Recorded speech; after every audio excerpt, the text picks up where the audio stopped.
আসসালামু আলাইকুম ফ্রেন্ডস, কেমন আছেন? আপনাদের সামনে একটা ছোট্ট একটা ব্লগ নিয়ে চলে এসেছি। আজকের ব্লগ আপনাদের আশা করি খুব ভালো লাগবে। আশা করি আপনারা সবাই ভালো আছেন, ইনশাআল্লাহ আমিও ভালো আছি। আর আজকে আপনাদের নিয়ে ছাদ বাগানে চলে আসলাম। ফার্স্ট সকালবেলা এসে সকালবেলা ঘুম থেকে উঠে চা পানি খেয়ে চলে আসলাম ছাদ বাগানে। কিছু সবজি আপনাদের সামনে তুলে ধরবো। আপনাদের সামনে যে গাছের ছাদ বাগানে অনেক কেউ সবজি চাষ করতে পারেন। তাই এখানে সব কিছু এই বর্ষার সময় 15 আগস্টের ভিতরে সমস্ত ছাদ বাগানে যারা যারা আপনারা দানা বসানোর টাইম হোক, শীতকালে জানুয়ারি মাসের ভিতরে আপনারা প্রত্যেকে সবজি পেয়ে যাবেন।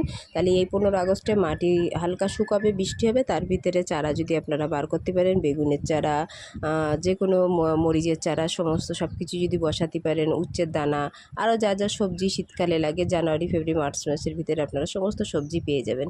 তা আজকের ব্লগ হলো আপনাদের সামনে নিয়ে এসেছি কেন, আপনারা প্রত্যেকে আমরা ঘরোয়া কাজ করি সমস্ত সব কিছু, আর ছাদ বাগানও করি, যেন আমরা নিজেদের খরচা অনেকজনার যে দাদা দিদি যে যেখানে সংসারে আমরা অনেক কিছু সঞ্চয় নিজের ঘর থেকে নিজে যদি অনেকটা পয়সা বাঁচাতে পারি, এই জন্যে আপনাদের সামনে তুলে ধরলাম।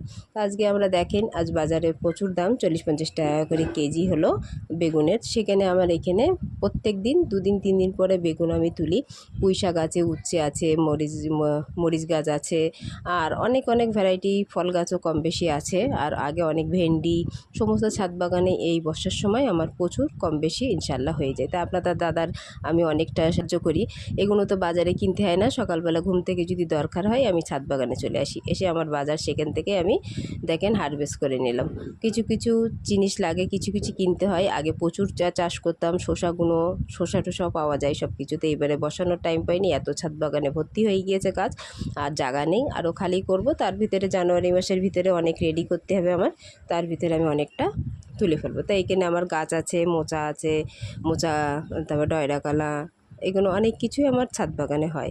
আর ছাদ বাগানে নিচে জমিনতে হয় হলো কলা গাছগুলো, কলা গাছটা উপরে বসাইনি, দেখেন মরিচ গাছ কত সুন্দর কুল ঝালে এগুলো। তো আমরা সংসারে মেয়েরা বসে না থেকে অনেক রকম কাজ যদি স্বামীরা যদি দুটো আনে, আমরা যদি 4টে জোগাড় করতে পারি, তার সঙ্গে 6টা মিশিয়ে সংসারে শান্তি ফিরে চলে আসে। তা আমরা বাড়িতে মেশিনে কাজ করি, আর যা কিছু করি একটা ছোট ব্যবসা যদি শুরু করি। ছাদ বাগানে আরেকটা ব্যবসা আপনাদের টিপস আপনাদের সাথে তুলে ধরবো নেক্সট ভিডিওয়। তা আপনারা অবশ্যই সেটা দেখতে থাকবেন, কেন ব্যবসা অনেক রকম আছে, জিরে থেকে শুরু করে ঝালের গুঁড়ো থেকে শুরু করে কোনো ভাজাভুজি, যে কোনো আপনারা ব্যবসা ছোটোখাটো বাড়ি বসে আপনারা নিজেরা ঘরে বসে ইনকাম করতে পারেন। তা আমি এখন ইনকাম বলতে কিছুই না, ছাদ বাগানে বসে ইনকাম এটাই, যে অনেকটা আপনার দাদার সাথে সাহায্য, এইগুলো তো পয়সাতে কিনতে হয়, তাই জন্য এখন অনেকটা কিনতে হবে না আমার। দেখেন আর এখনও পেঁপে গাছ আছে, দেখেন আমার এখানে আমি সেখানে 6 কিলো পেঁপে বেচেছিলাম 30 টাকা করে। তো এখানে 300 টাকার মতন আমি পেঁপে বেচেছিলাম, কোনো সময় 200 টাকা বিক্রি করি। তো এইটা হলো দেখেন অনেক সিঁড়ি থেকে নেমে, আমার যে সিঁড়ি আছে সেই সিঁড়ি থেকে নেমে পেঁপেগুলো কীরকম বড় হয়েছে। আর সেই পেঁপেগুলো আমি এখন পেরে নিয়েছি, একটা পেঁপে এখন পেরে নিয়েছি, গাছে প্রচুর আছে, আর যে যেখান থেকে আসে বিক্রি করি। আর এই দেখেন আজকে ডয়রা কলার এই যে মোচা দুটো হয়েছে, সেটাও পেরে নিয়েছি, কালকে একটা চপ করেছি আর আজকে একটা পেরে নিয়ে এসেছি।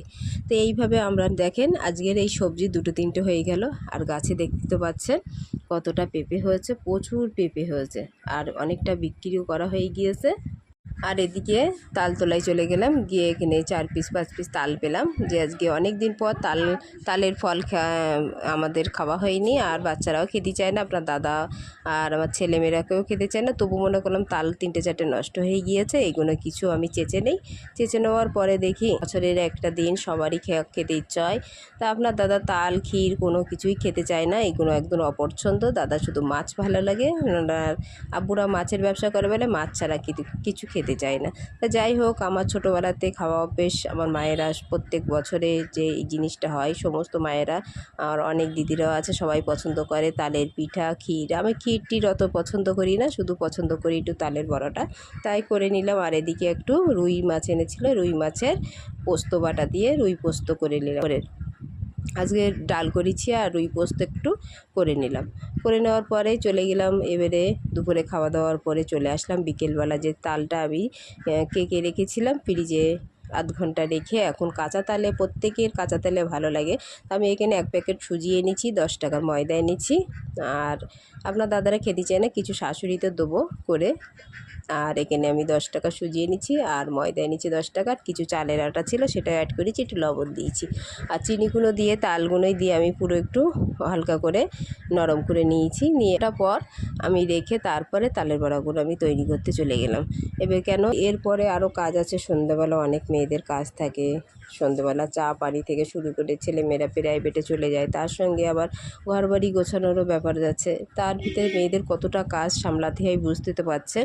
তাই এখন মনে করছি যে আজকে আপনাদের সামনে যে ভিডিওটা নিয়ে এসেছি, যে খুব সহজ জিনিস, আপনারা বাড়িতে অল্প পয়সার ভিতরে বাচ্চাদেরকে খুশি করতে পারবেন, খাওয়াতে পারবেন, বেশি অনেকটা করার দরকার নেই। যদি অনেক ফ্যামিলি আপনার বড় থাকে ঠিক আছে, আমার ফ্যামিলির ভিতরে আমি একা খাই, আর আমার শাশুড়ি খাই, শ্বশুর শাশুড়ি ওরা সবাই খায়, ননদরা আর আজকে এসছে ননদের ছেলেপিলেরা।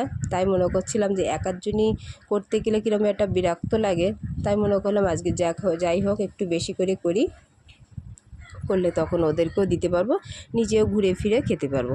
ওই জন্য মনে করলাম যে 4টে তাল আছে আর একটু অল্প তাল বেঁচে আছে, তবুও তাল যদি আপনারা করতে চান, তাল বেশি যদি দেওয়া হয়, প্রত্যেকের তালের বড়াই যদি একটু তাল না বেশি দিলে ভালো লাগে না।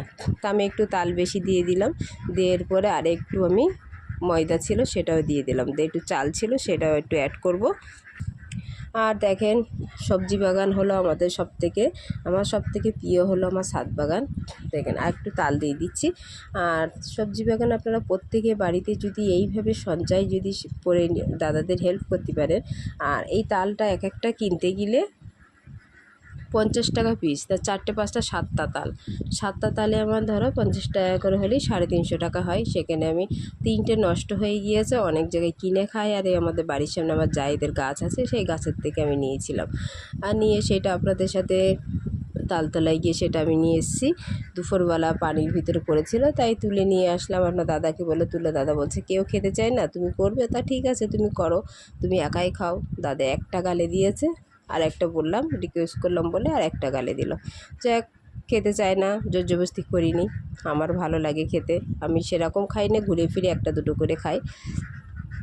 তা আপনারা একটা বিষয় কথা, যে আমরা সংসারের ভিতরে কাজকর্ম সব করি, তার ভিতরে অনেক কিছু ব্যবসা আমাদের আছে, আমি সেটা আপনাদের সাথে শেয়ার করতে পারছি না, কেন আমি সময় পাচ্ছি না এডিট করা। সংসারে ছেলে মেয়ে তারা পড়াশোনা করে, তাদের ভিতরে রান্নাবান্না, ছাগল মুরগি হাঁস পায়রা সমস্ত সব কিছুর ভিতরে করতে গিয়ে আমি আপনাদের ব্যবসাটা যেটা আমি করি সেটা আপনাদের সাথে শেয়ার করতে পারছি না, সেটাও খুব শিগগিরই আপনাদের সাথে শেয়ার করব। আর তাই এডিট করা ভিডিও করা এগুলো মানুষের একটু সময় লাগে, প্রচুর কষ্ট, সবাই মনে করে খুব কঠিন, সহজ না, কঠিন। সংসারের ভিতরে কাজ সামলে তারপর আমাদেরগুলো এগুলো ব্যবস্থা করতে হয়। কিছু কাজ আছে এখনও মেশিনে, কতজন আমার কাজ দিয়ে গিয়েছে, বালিশের রড থেকে শুরু করে নাইটি থেকে শুরু করে, আমি একটু সময় পাচ্ছি না যে মেশিনে বসে। এরপরে আমার আর একটা ব্যবসা শুরু হয়ে যাবে, ব্লাউজের কাজ, শার্টের কাজ পারি, ব্লাউজের কাজ, চুড়িদার, আমি সবই কিছুও কাজ করতে পারি। তা আপনাদের ভিতরে এই তুলে ধরলাম, আর ব্লাউজও করব সেটাও তুলে ধরবো। আর সেখানে যাওয়ার পরে বিকেলবেলা চলে গেলাম একটু ডাক্তার বাড়ি, সন্ধ্যাবেলা ফুরুলি করে চা পানি খেয়ে আর চলে গেলাম বসিরহাটে ডাক্তার বাড়ি। তো আজ এই পর্যন্ত থাকলো, অবশ্যই যদি ভালো থাকেন সাথে থাকবেন। আল্লাহ হাফেজ, টাটা।